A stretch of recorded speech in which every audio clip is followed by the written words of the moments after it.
Elvis, if you don't mind, I'm going to ask you to read just this entire section because it's really interesting, and then it's going to, catch everybody up. Okay.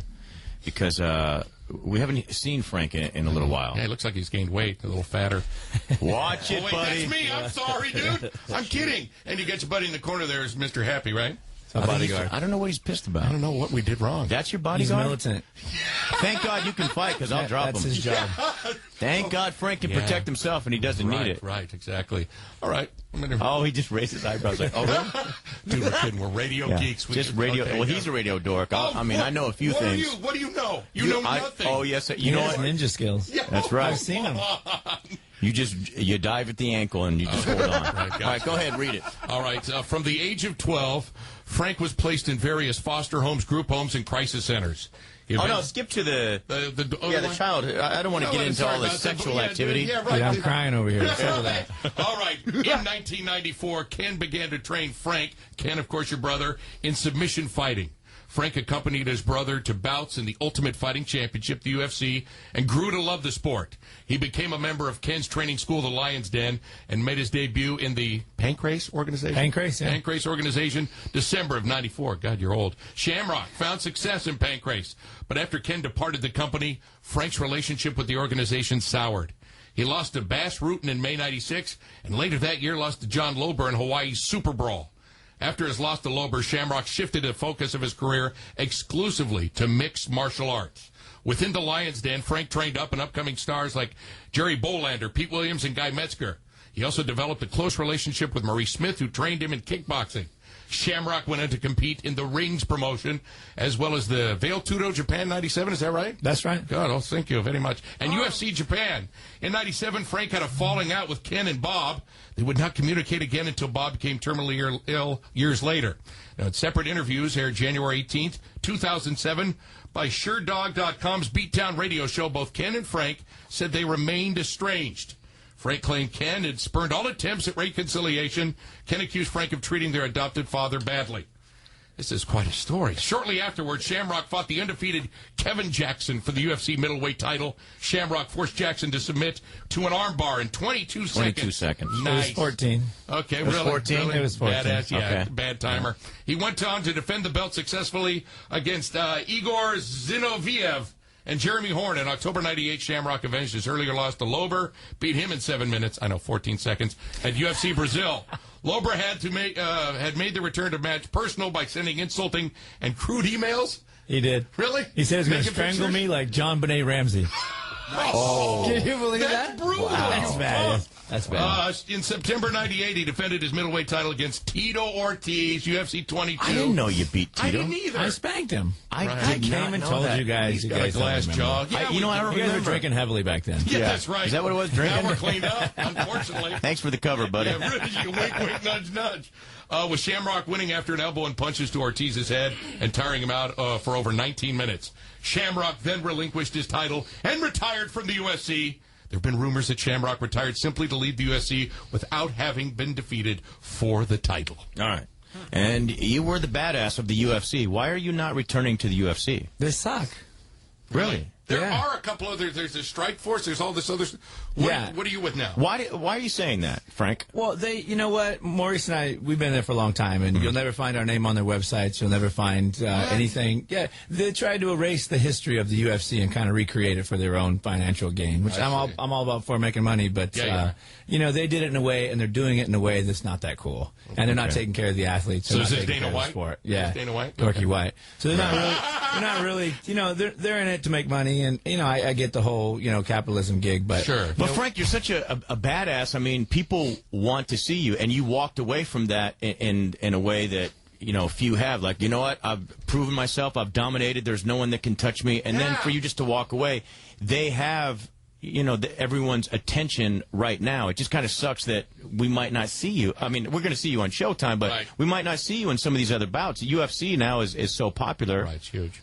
Yeah, we would get to see you there. But you know what? I mean, isn't it more about the fans? Forget Dana. Yeah, the fans are good, but I get to the fans. I see the fans. The fans see me, and the truth is that these are all new fans anyways, and they don't know who I am or what I'm about. And when they see me and they realize what I do and who I am, they all will be Frank Shamrock. Were you fans asked anyways. to come back to the UFC? Oh at all? yeah, yes. I fought here. You went to the HP Pavilion fight. I fought here, and I sold all those seats and set that North American live attendance record. Right. At the HP Pavilion, and they started calling me the next day and flew me up to Vegas and gave me the whole wine and dine. And was it a money thing that they weren't willing to offer you? No. I said you don't like them. I don't like them, and I told them straight up. I don't like the way you're doing the business. I don't like the way you're treating people. And if you want me to fight for you, Dana White, you got to step down, and I'd be happy to come work for you guys. Wow. But this is how petty they are. They wouldn't give Maurice Smith and I tickets to the event. Maurice was the heavyweight champion of the UFC. I was a 5-time undefeated champion, and they wouldn't give us tickets to the event. The UFC. Yeah. That's ridiculous. So that's how. That's what. Yeah, maybe a lot of people don't know is that Frank, you were. You made it. Yeah. Jesus. You were. So I don't work for him. I don't have to. I don't. White. I don't need the money. And Showtime's been very good to me, and Strike Force and all these other shows. And are you and your brother still on the outs? We're estranged. You and Ken? Yeah, what is that? We were just reading this bio, by the way, and who knows how accurate these things are. But when everyone talks about the Shamrocks, that's the first thing that comes up. Oh, yeah, they don't get along. Yeah. So is that the case? Yeah. I mean, when we sort of agree to disagree, but I've never had a close relationship with Ken. Okay. It's never been like we didn't grow up together. We weren't we weren't close. And then did you laugh when he got his ass kicked again by Tito? I did, and I told him he was going to get his ass kicked. Right. I mean, that was twice. That was 2 in a row, and you're like, God, he talks a good game. I got behind him that second time, too. I'm like, I think, man, it's like... You told him, you said you're just going to get your ass kicked if you do this? Yeah, I did. But, he's like the little engine that couldn't. And so, I feel bad for the guy. Jesus Christ. See, he can't really take... Once he gets one punch, then that's it. His head is just bouncing off the mat, right? I think, And he tries to put the left arm up and he's like, darn. God, I was watching one last night from 2005. He was down so quick. It was just automatic. And it was against... Let me ask you this, Frank. Was he ever good, or was he just more hype? Ken was an incredible athlete. And and in our day, Ken was the man of men. I mean, he really was the pinnacle of world's most fighting. dangerous man. He really was. But the sport grew past him, and the techniques grew past him. And that's one of the reasons why I had to leave, is, we were doing... these ancient techniques with dust on them, and I was like, Ken, we got to upgrade. We got to update, man. These people are throwing us all this new stuff. Yeah, right. And he didn't want to? He didn't want to. Oh, okay. So, I mean, he really believed that his way was the way, and, it was a lot of ego and little knowledge, and, he was holding a lot of us back. So. Wow. Right. Would you, what would happen today if you and Tito got in the ring?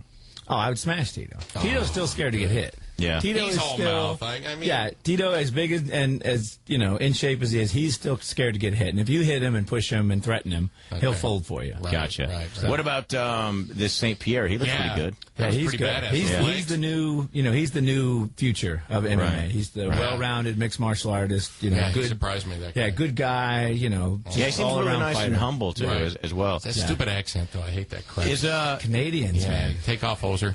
Chuck Liddell and Matt Hughes, are they overhyped, or are they as good as their reputation? Well, I think Matt Hughes is way overhyped. Okay. And Chuck, I mean, Chuck's back from the old days. He just knocks everybody out. Yeah, that's you a can great hype striker, him man. or not hype him or whatever. He's still going to knock everybody out. Right. I think when I watched the same thing you did last night at the hotel, UFC 2005.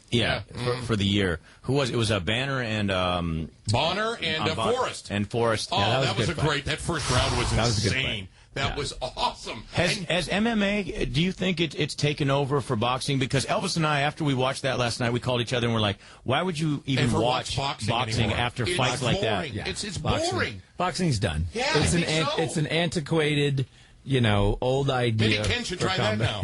I don't think he's got the chin. We were talking antiques. I'm sorry. Yeah, he doesn't have the chin. He doesn't have the chin for it no more. We were going to interview him once, and I thought it was his foot that hit the door. It was his chin. It was out cold. He was out cold for 2 rounds. We had to get life flight in here and the paramedics. 2 rounds. We had smelling salts. Maurice is smiling now. I told him he'd get one smile. Maurice is all serious. Good deal. Maurice, you're not fighting anymore?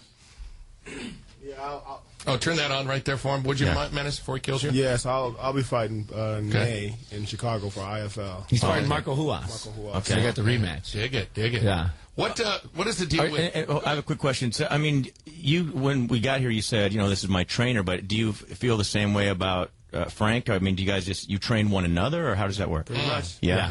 We train each other.